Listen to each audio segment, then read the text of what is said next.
দীর্ঘদিন আত্মগোপনের পর অবশেষে পুলিশের দ্বারে ধরা পড়ল কংগ্রেসের যুবনেতা শাহজাহান ইসলাম। গত ৮ জুন ২০২৫ সালে রাজধানী আগরতলায় ঘটে যাওয়া অপ্রীতিকর ঘটনার মূল অভিযুক্ত হিসাবে তাকে আটক করা হয়েছে বলে জানায় পুলিশ। অভিযোগ, এই ঘটনার সময় সাম্প্রদায়িক উস্কানিমূলক বক্তব্যের পাশাপাশি রাজ্যের মুখ্যমন্ত্রীর বিরুদ্ধে কুরুচিকর মন্তব্য করেন শাহজাহান ইসলাম, যার জেরে সে সময় এলাকায় উত্তেজনাকর পরিস্থিতির সৃষ্টি হয়। এ ঘটনার পর থেকে অভিযুক্ত শাহজাহান ইসলাম আত্মগোপন করেছিল বলে সূত্রে জানা গেছে। দীর্ঘ অনুসন্ধান ও নজরদারির পর ইন্দুপুরের একটি এলাকা থেকে তাকে আটক করা হয়েছে। সোমবার সংবাদ মাধ্যমে মুখোমুখি হয়ে বিষয়টি নিশ্চিত করেন সদর এসডিপিও। এ জানান, শাহজাহান ইসলামের বিরুদ্ধে একাধিক মামলা আগিয়ে রয়েছে। পাশাপাশি সম্প্রতি ২৫শে আগস্ট ২০২৫ তারিখে আদালতের বেল পিটিশন দাখিলের সময় নকল স্বাক্ষর ব্যবহারের অভিযোগে আরও একটি নতুন মামলা রুজু করা হয়েছে তার বিরুদ্ধে। এই নকল স্বাক্ষর সংক্রান্ত বিষয়টি নিয়ে পুলিশ তদন্ত করেছে।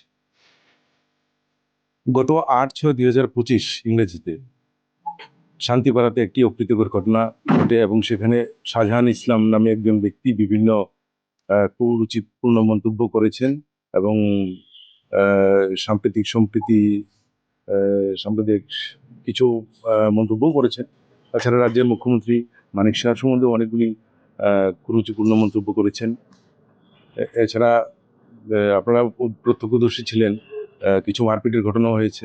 তো ফাইনালি তখন আমরা যে কেসটা নেই, কেসের কমপ্লেনেন্ট ছিলেন আগাধীরাজ দত্ত, ওনার অভিযোগগুলো আমরা কেস নিই। ওই কেসে ওনার ভাই খায়রুল এবং ওনার বাবা উভয়ই অ্যারেস্ট হয়েছিল। তখন থেকেই শাহজাহান পলাতক ছিল এবং দীর্ঘদিন পলাতক থাকার পর গতকালকে আমরা বিশ্বস্ত সূত্রে খবর জানতে পারি যে জয়পুর এলাকার কোথাও না কোথাও সে আত্মগোপন করে আছে।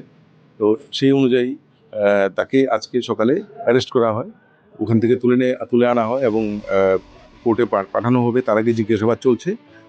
জিজ্ঞাসাবাদ করে বিস্তারিত আমরা জেনে নেব ও কোথায় কোথায় আত্মগোপন করেছিল।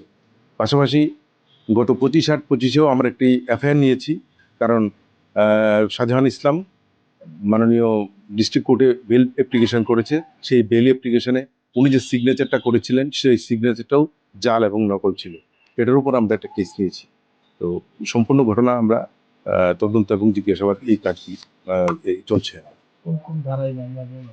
একটু অ্যাটেম্পট টু মার্ডার থেকে শুরু করে এই ধরনের মানে অপ্রীতিকর কথাবার্তা, অসংলগ্ন মন্তব্য করা এবং বিভিন্ন জিনিসগুলির উপরে একটা মামলা।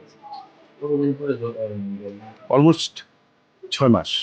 এতদিন আপনারা পারলেন না, এখানে ব্যর্থতার তো প্রশ্নই ওঠে না। আমরা যে কন্টিনিউয়াস চেষ্টা করেছি সেটার প্রমাণ হচ্ছে আজকে ওকে আমরা অ্যারেস্ট করতে পেরেছি। না, আত্মসমর্পণের তো প্রশ্নই ওঠে। এতদিন পারলেন না, এটা মানে সে আউট অফ স্টেট ছিল। অনেক কিছু তো আপনার আউট অফ স্টেটের যে কেসগুলিতে আমরা ধরি সেই কেসগুলিতে আমরা ওর নেটওয়ার্ক থেকে আরম্ভ করে সবগুলি জিনিসই আমরা বার করে তারপর করতে পারি। কিন্তু ও তো ওর মোবাইল ফোন থেকে শুরু করে কোনো কিছু ব্যবহার করেনি। না, মানুষ আজকে